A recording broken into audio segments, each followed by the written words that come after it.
sekarang, bagaimana kalau kita tidak mempunyai keturunan? Bagaimana kalau kita memang ada masalah secara fisik sehingga tidak bisa mendapatkan keturunan? Padahal sudah melakukan pernikahan. Karena kelainan fisik, entah itu laki-laki atau perempuannya, sehingga tidak mendapatkan keturunan. Nah, dalam Hindu bisa melakukan meras anak.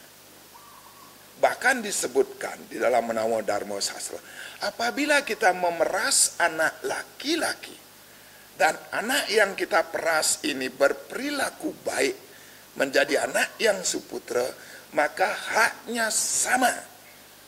Dia mendapatkan hak dan kewajiban persis sama seperti anak kandung. Itu disebutkan di dalam Namo Dharma Sastra.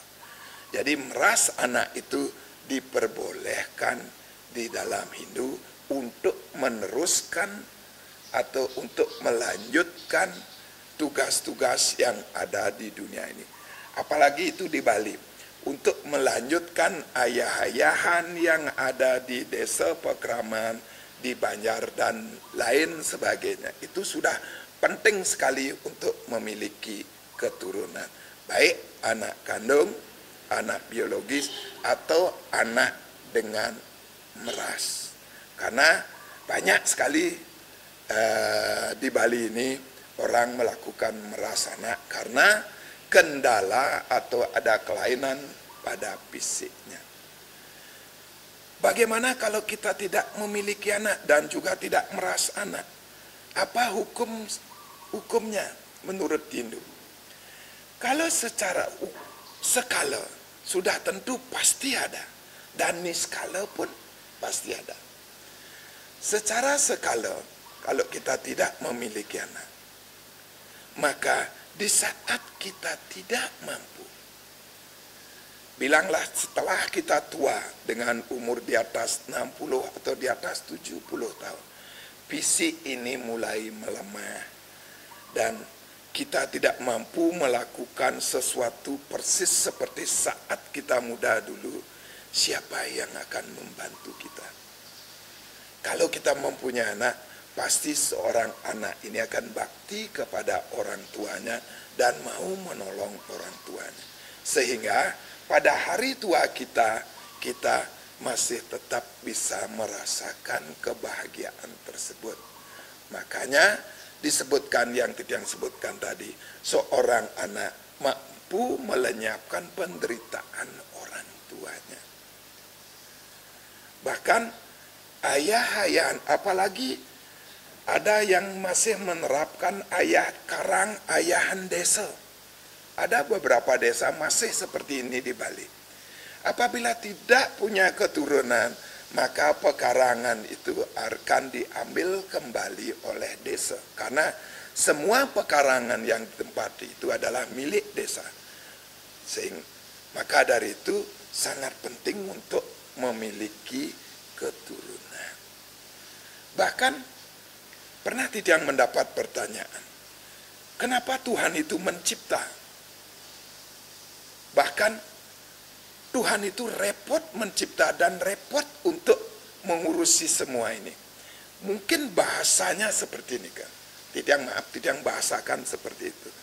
Menurut pendapat Titiang, Tuhan menciptakan dunia ini beserta isinya agar beliau dianggap ada. Sama dengan manusia. Mengapa kita menciptakan seorang anak? Agar kita dianggap ada. Nah, itulah pentingnya mempunyai anak sebagai penerus. Kemudian secara niskala, artinya apa dosa, apa hukumannya kalau tidak mempunyai anak? Kita ambil dari ceritanya Jarat Karu. Nah, Jarat Karu ini, jara itu artinya menghabiskan. Karu itu artinya luar biasa. Jarat Karu ini adalah seorang Brahmana yang tidak menikah. beliau sangat tekun untuk melakukan tapa. Bahkan tubuhnya besar karena tapa beliau menciutkan, mengkecilkan tubuhnya ini dengan tapa. Karena saking taatnya dengan tapa brata, maka beliau bisa memasuki beberapa alam, termasuk alam kematian. Nah, pada suatu saat beliau memasuki alam kematian tersebut. Kemudian beliau sangat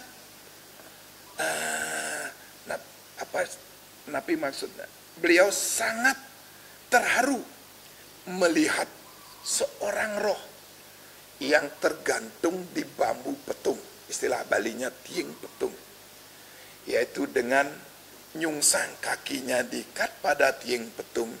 Kemudian pada tiing petung tersebut ada tikus yang memakan sedikit bambu tersebut. Di bawah tempat menggantungnya itu adalah sebuah jurang yang sangat curam sekali. Di sanalah beliau sangat kasihan melihat roh yang tergantung tersebut. Kemudian Jaradkaru menanyakan kepada sang roh, "Wahai sang roh, apa yang telah kamu lakukan sehingga kamu menjalankan hukuman seperti itu, digantung pada bambu petung tersebut?" Itulah pertanyaan sang Jaradkaru. Kemudian sang roh itu menjawab pertanyaan sang Jaradkaru. "Kalau kamu memang kasihan kepada saya, kalau kamu merasa iba dengan saya, tolong sampaikan kepada keturunanku yang bernama Jaradkaru. Karena seorang Jaradkaru ini adalah taat sama tapa brata. Dia seorang Brahmana. Dia tidak memiliki istri dan dia tidak memiliki keturunan. Karena aku di sini tidak memiliki keturunan dari putraku, maka aku menerima hukuman digantung pada pohon bambu petung ini." Nah, dengan jawaban sang roh itu, Jaradkaru langsung menjawab. Dia berpikir, oh ternyata sang roh ini adalah orang tua saya. Baiklah, saya akan berusaha, saya akan kembali ke Mercapada dan akan beristri dan mempunyai keturunan untuk menebus agar arwah dari leluhurnya bisa mencapai surga. Kemudian dengan cepat sang Jaradkaru kembali ke Mayapada.